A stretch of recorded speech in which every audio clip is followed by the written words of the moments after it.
জোনাইত নিশা পুনৰ চোৰৰ দৌৰাত্ম ৰাংকপ তিনিআলিস্থিত মদন চাহৰ দোকানত চুৰিকাণ্ড জোনাইত দিনক দিনে চোৰৰ দৌৰাত্ম অব্যাহত থকাৰ মাজতে জোনাই ৰাংকপ তিনিআলিস্থিত ব্যৱসায়ী মদন চাহৰ দোকানত এখন চুৰিকাণ্ড সংঘটিত হয়।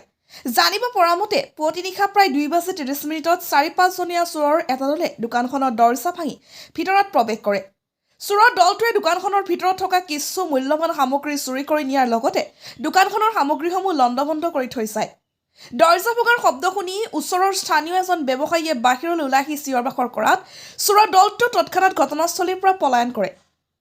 উল্লেখযোগ্য যে প্ৰায় 3 দিন পূৰ্বে ব্যৱসায়ী মদন চাহৰ পত্নী দেহাৱসান ঘটে। এই শোকাকুল পৰিস্থিতিৰ সুযোগ লৈ অসাধু চোৰে দোকানখনক লক্ষ্য কৰি চুৰিকাণ্ড সংঘটিত কৰাৰ অভিযোগ উঠিছে।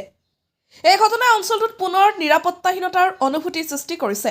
ধাৰাবাহিকভাৱে জোনাইৰ বিভিন্ন প্ৰান্তত সংঘটিত চুৰিকাণ্ডৰ ঘটনাক লৈ ব্যৱসায়ী সমাজৰ লগতে সাধাৰণ ৰাইজৰ মাজত আতংক বিৰাজ কৰিছে। নিশা আৰক্ষীৰ তহল বৃদ্ধি কৰাৰ দাবী তুলিছে স্থানীয় ৰাইজে। ঘটনা যোৱাকালি আজি যোৱা ৰাতি ইয়াতে আমাৰ ওচৰতে আমি ৰাংকপ তিনিআলি ব্যৱসায় সন্থাৰ ওচৰতে আমাৰ ইয়াতে দোকান কেইখন আমি লাগি আছোঁ। এতিয়া এই দোকানখন ৰাতি ভাঙিলে চোৰে, ভাঙি লণ্ডভণ্ড কৰিলে, কিছুমান বয় বস্তু ল'লে চাগে। তাৰপিছত ৰাতি প্ৰায় 2:45 বজাত সিহঁতে 3-4জনমান মানুহ আছিলে।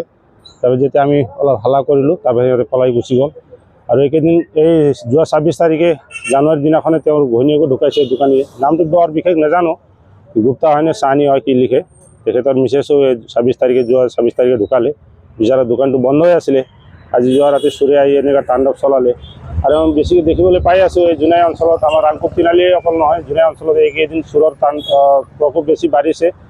আৰু চোৰৰ পৰা আমি নিৰাপত্তাহীন ভুগিব লগা হৈছে। গতিকে আমি জোনাই প্ৰশাসনক অনুৰোধ জনাইছোঁ।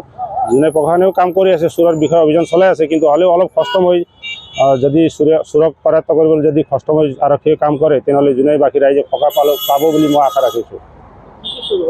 চোৰ ইমান বিশেষ দেখা নাই। এতিয়া বস্তুবিলাক ভিতৰত আমি সোমাব পৰা নাই, এতিয়া মালিকো নাই, এতিয়া প্ৰশাসনো নাই। ইয়াত আমাৰ ব্যৱসায় সন্থাৰ কোনো তেনেকৈ চেম্বাৰ অফ কমাৰ্চৰ বিষয়ববীয়াসকলো আহি পোৱা নাই। তো আমি ভিতৰত ইমান লক্ষ্য কৰি চোৱা নাই, কিন্তু দেখিছোঁ চলা ভাঙি লণ্ডভণ্ড কৰি কিছুমান বয় বস্তুবিলাক লৈ গৈছে। আজি 2:45 বজাত আমি তলা একদম শব্দ হৈছে, পুৰা দৰ্জাটো একদম পুৰা বাজিছে ধুমধামকৈ। মই তেতিয়া টোপনিতে আছিলোঁ, এতিয়া নিন্দ্ৰাত আছিলোঁ।